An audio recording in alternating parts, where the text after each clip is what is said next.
What this video is not is another video on Camelot.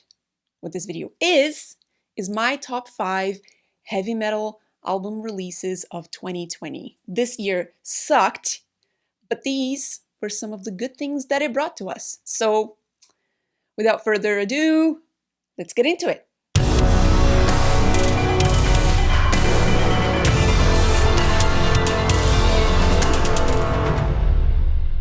I'm gonna start with this, with some Brazilian goodness.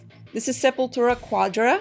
It has a nice 2020 right here in the middle. Way to remind everybody that the album was released on the worst year of the decade. First thing that is worth mentioning about this album is the fact that it just, once again, is a reminder of what it sounds like to be a massive, canonical, well-established, confident, well-rounded, mature band.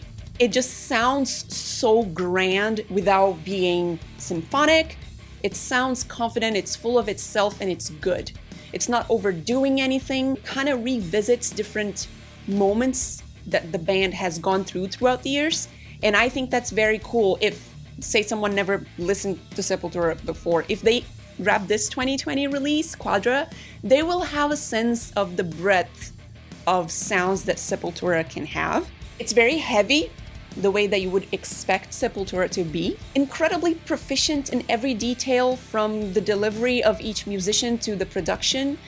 The cover is really awesome. It's pretty much just 2 colors with different hues in it, obviously, but there's a central graphic on it and something kind of muted around, dark around. We're gonna see another one today that is kind of like that too.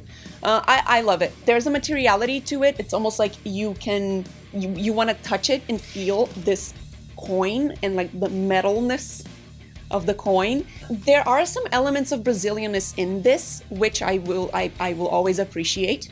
It's divided in 4 parts, and the parts in the middle, there are some introduction parts that have that, I wouldn't say a roots sound, but a Brazilianness to it that I think is relevant. And it's one of the things that adds the variety of sounds that Sepultura has had over the years. It's still present here. If there's something that they all have in common, is the fact that lyric-wise, they are very current. Everyone in these albums is preoccupied with the state of affairs of the world right now, whether it's like climate change or politics. You can tell that when you watch recent interviews with members of the band, that they are thinking about what's going on, especially in Brazil, where, if you think things are bad in the US, just kind of like, just double that a little bit, maybe like triple that a little bit. It's kind of like the US, but like third world version.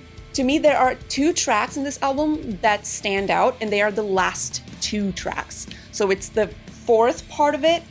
They're called Agony of Defeat and Fear, Pain, Chaos, and Suffering. I find them very heavy. The last one, the Fear, Pain, Chaos, and Suffering, the chorus is very interesting.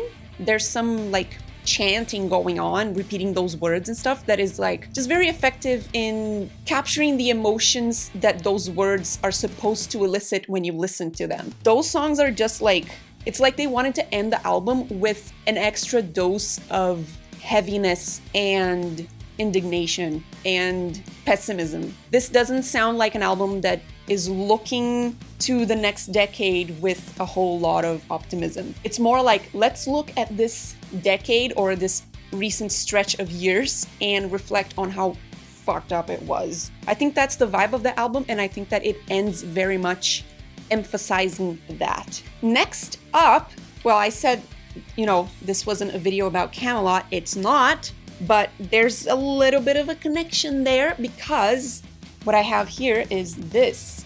So this is Conception, State of Deception. They released it this year.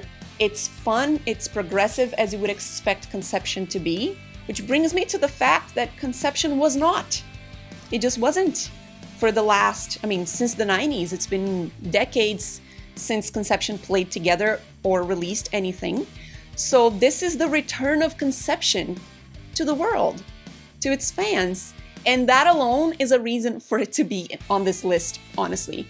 But more than that, It's the return of Roy Khan. To me, one of the best things that could happen in metal was for Roy Khan to come back to it, come back to us. We missed him. If you were a fan of Conception back in the 90s, you will definitely still be a fan. This is really good. It shows the growth of the musicians, and it shows Roy Khan's growth as a composer. In 2019, Conception released a single. That was their first release since they got back together. And it was called Grand Again. I don't remember what it was called. It was a single. It was called Grand Again. Yeah, I think it was called Grand Again. Can you check? It was the first thing that they released when they, reunited. And it was really good. They have an intro that is instrumental, followed by Grand Again, the song. Very uplifting, very positive. Followed by this bonus track called Feather Moves. That was a huge hit. It became more popular than the single itself. And then they released, also last year, 2019, they released an EP called My Dark Symphony, and they didn't include this song Feather Moves in it. And it seems like they know it was a mistake, because when they came back with the actual album release, State of Deception, Feather Moves is here. It's the last song. It's a remastered version of it, and it's fantastic. It's maybe my favorite track in the album. I don't know. It's just the lyrics are just very thoughtful, very existential. There's always a hint of spirituality in it, as you would expect coming from Roy Khan. I'm happy that they included it. Now, the rest of the album is absolutely great. There's an introduction called In Deception, and then there's Of Ravens and Pigs is the first track, and in terms of lyrics is my favorite. It's very much about revolution, full of anger, indignation, and a desire to change things and overthrow the powerful ones that decide our lives for us. And it's about power in politics and power in religion, and how both of those things are always fighting for power, while the rest of us are just like never a part of the equation.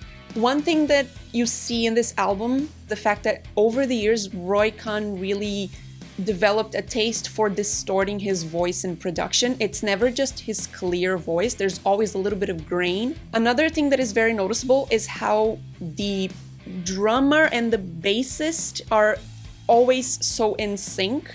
I don't know exactly how they compose those parts of the songs. I know that Torre, the guitarist, composes everything, like the actual music. Roy Khan will also participate in that process and write the lyrics. They do a really good job bringing this cohesion to that lower basic sound of each song that is really good. And the guitars in particular are probably some of the most unique sounds that I've heard in a metal band in a very long time. Torre has a way of composing and playing that serves the purpose of the music instead of trying to catch your feelings or something. It's always about not overdoing it, playing when the song is asking a note to be played, really. He's very sensitive to the needs of the song, both in terms of the lyrics and the overall vibe of it that the rest of the musicians create together, and he's really good at it. I think that my favorite track would have to be Of Raven and Pigs, with the honorable mention of the inclusion of Feather Moves. That was a good move. So this next band, it took me a while to get into them. It took me 2 concerts, taking a picture with the band, my husband listening to a single from this album over and over again, and then coming to me and mentioning, oh, you have to listen to this album, it's so catchy and delicious and poppy, and there's a song that she sings about, let's dance like ants in a hill fire. I'm talking about Delain, very properly titled Apocalypse and Chill. It's very, very catchy, very quirky, and heavy at the same time. It's very heavy. The riffs are killer. From top to bottom, it's a great listen, a lot of energy. It is about the end of the world, but it's not always super depressive. Charlotte's singing in this album, to me, shows that she really has learned over the years how to understand the things about her voice that make it special and make it hers, and exploit them as much as she can. She sounds very, very nasal, very cute and vulnerable even though there are parts in the album that are super powerful, like Masters of Destiny, which is the single that my husband kept listening to all the time. This track in particular, the vocals are quite outstanding. We saw this track live last time that they came to Edmonton, and that was in October of last year or something. Oh, good times when we could go to concerts. They nailed it. She nailed it. My favorite track is probably Chemical Redemption. It's just heavy as fuck, but still very catchy, very energetic. You have to headbang to it or dance or something. It really gets you going. Now, I really have to mention the last track. It's called Combustion, and it's a purely instrumental track, but not just instrumental, it's very much about the guitar. Kudos to Timo Summers. There are hints of Pink Floyd, at least for the first stretch of it, and then it becomes more, heavy and frantic and fast. It's proof that bands like this, poppy bands that have like catchy tunes, can really have musicians in it that are incredibly good at what they do. Another cool thing about this album is that the lyrics are very to the point. They're very short. One example of that is track 6, To Live Is To Die. The message is there in the title, and there's very little added to it. And I think that goes with the theme of the song, which is don't waste time, because to live is to die, remember to live. I believe it was intentional, it was strategic to do that. The content of the lyrics matched the actual format of the lyrics. I am a big symphonic power metal fan. That's my jam, it's what I listen to the most. And the last 3 albums of this list, starting with the Delain, start going that direction. Next is the album that I waited for the most this year. I knew it was coming, and I had high expectations, and it did not disappoint, not at all. It's Nightwish, Human Nature. So this is a sequel of Endless Form's Most Beautiful, the album that was previously released. It's the first album featuring Floor Jansen as the vocalist of Nightwish. It has a similar theme, a concern with the environment and evolution and human beings as part of nature. This album brings a warmth to it that I don't think we have ever seen in Nightwish before, especially in some songs like Harvest and How's the Heart. One of the things that the band members said during the making of the album was that this was a very hard album to record technically because the melodies were so complex.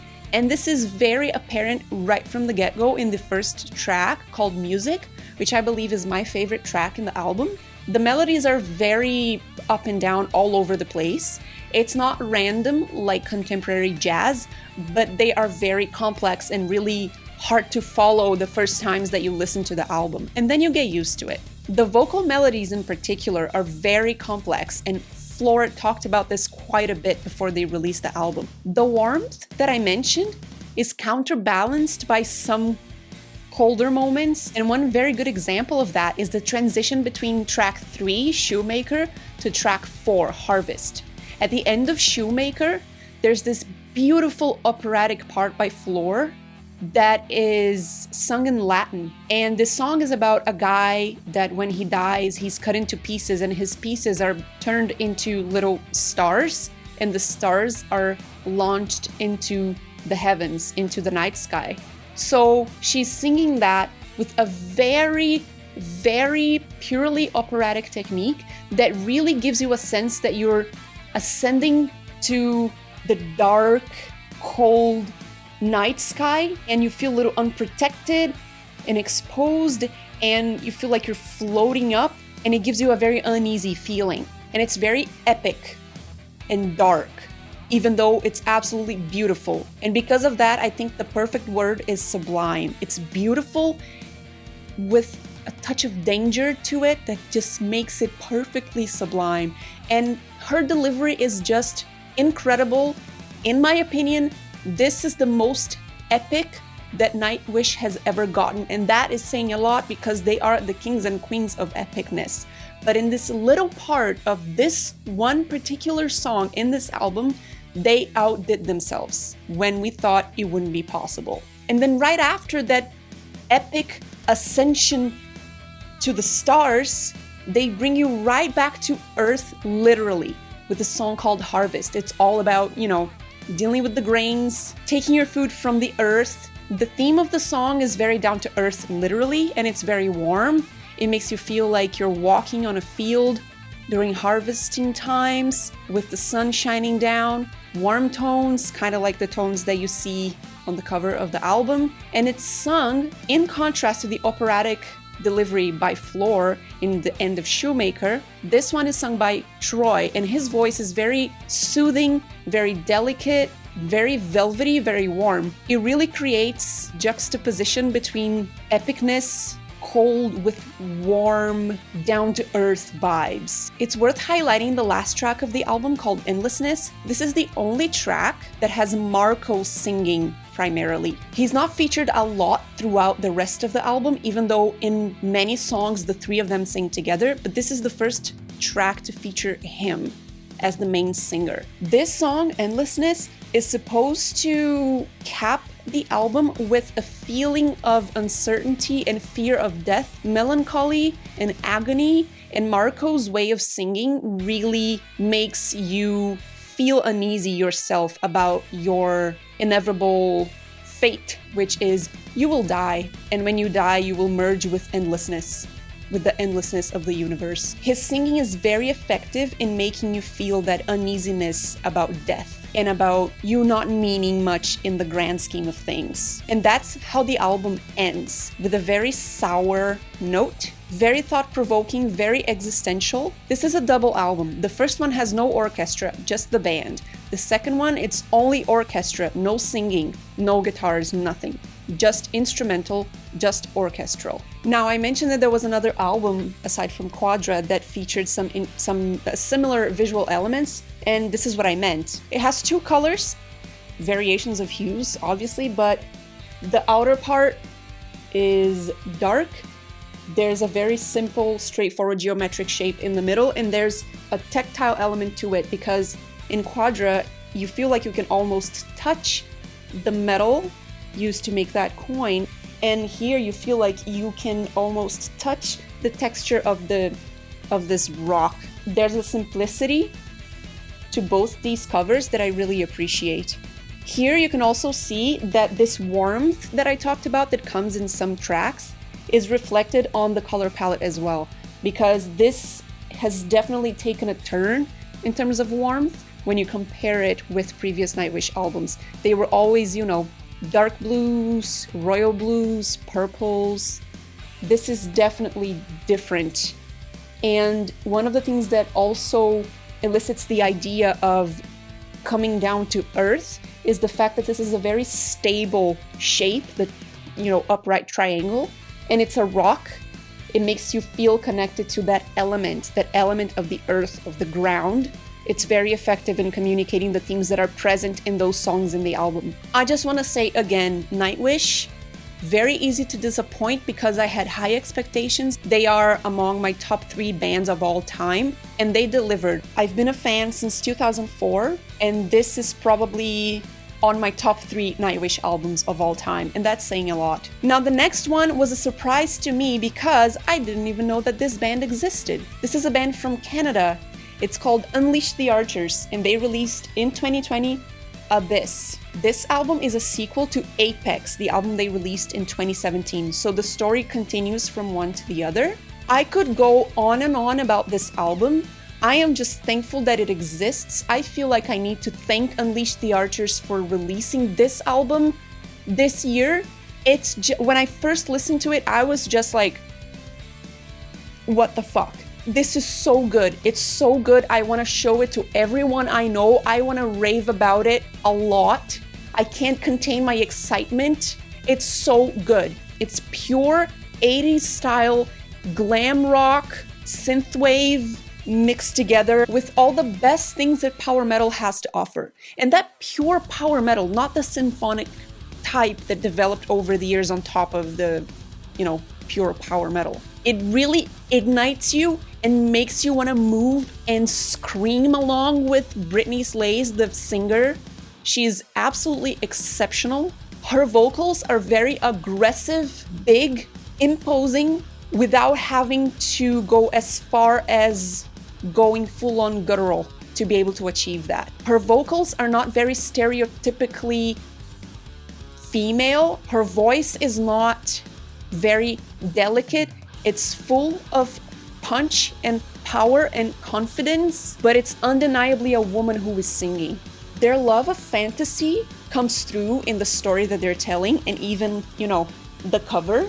And they are obviously very technically competent, which is important, especially when you're playing something like power metal that requires a lot of accuracy and speed. And my favorite tracks are probably track number 2, called Abyss, and the last one, which is called Afterlife. Track number 3, Through Stars, is a very different one in the context of the album because it's slower and it really brings to mind that 80s synthwave style. Track number 4, called Legacy, has super frantic black metal-like drums and also a very apparent Devin Townsend vibe to it. Right in the beginning of the song, they hit you with a wall of sound that is absolutely overwhelming, but very optimistic, melodically speaking, that is very reminiscent of Devin. I would say it's an oddball in the album. Very fun still, very energetic, amazing melodies, especially the vocal melodies throughout the album are quite exciting. I could go on and on. This album is so good. I'm so excited that I found out that this album was released, that I discovered the band. I am super excited about this. For power metal fans, this is an absolute must. I don't understand why I haven't seen more people talking about this release online. It blew my socks off. Britney slays. You are incredible. I hope 2021 brings more things of this kind. This was just an unexpected treat. And this is it. This is my top 5 heavy metal album releases of 2020. Please let me know what you think, if you have listened to these albums as well, if you agree with me, if you disagree, and why. I would love to have a conversation. These are fun conversations to have. Let me know your thoughts on the comments, and hopefully we will have good releases, and hopefully we will be able to go to concerts again. Happy New Year, and I will see you on my next video.